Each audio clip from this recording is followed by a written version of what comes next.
ლევან იოსელიანმა სტრასბურგში ოფიციალური ვიზიტი დაასრულა. მაღალი დონის შეხვედრები ევროპის საბჭოში, თანამშრომლობის გაღრმავების საერთო ინტერესი და საკანონმდებლო ცვლილებების სახალხო დამცველი საქართველოში პოზიტიური გზავნილებით ბრუნდება. თამარ ჩიკვატია გვერდება.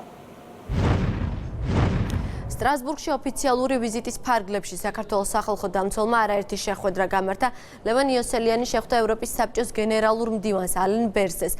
განიხილეს ინსტიტუციებს შორის ურთიერთობის გაღრმავება და ასევე ერთობლივი პროგრამების გაგრძელება.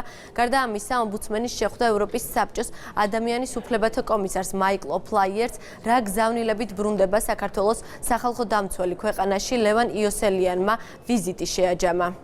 ძალიან პოზიტიური და პროდუქტიული ვიზიტი იყო. განსაკუთრებით მნიშვნელოვანია ის ინსტიტუციური ბმა, რაც ჩვენ ამ სტრუქტურებთან გაგვაჩნია, რომ ამ ყველაფერთან ერთად გამოითქვა სურვილი, რომ ეს კიდევ უფრო გაგრძელდეს, გაძლიერდეს. გენერალური მდივანი ძალიან დაინტერესებული არის საქართველოში ყველა ის პროგრამა, რაც აქამდე ახორციელებდა ევროსაბჭო შენარჩუნდეს ბატონო ფლაიერთან, რა თქმა უნდა, ძირითადად უფრო დეტალურად განვიხილეთ ადამიანის უფლებათა მდგომარეობა, ბოლო საკანონმდებლო ცვლილებები, რა გავლენას ახდენს ეს ადამიანის უფლებებზე და საქართველოს სახალხო დამცველი და მისი აპარატი რას აკეთებს იმისთვის, რომ ყველა ეს ცვლილებები საერთაშორისო სტანდარტებს არ გასცდეს. ვფიქრობ, რომ ძალიან დამაიმედებელი პასუხები და დამაიმედებელი გზავნილები მივიღე მათგანაც.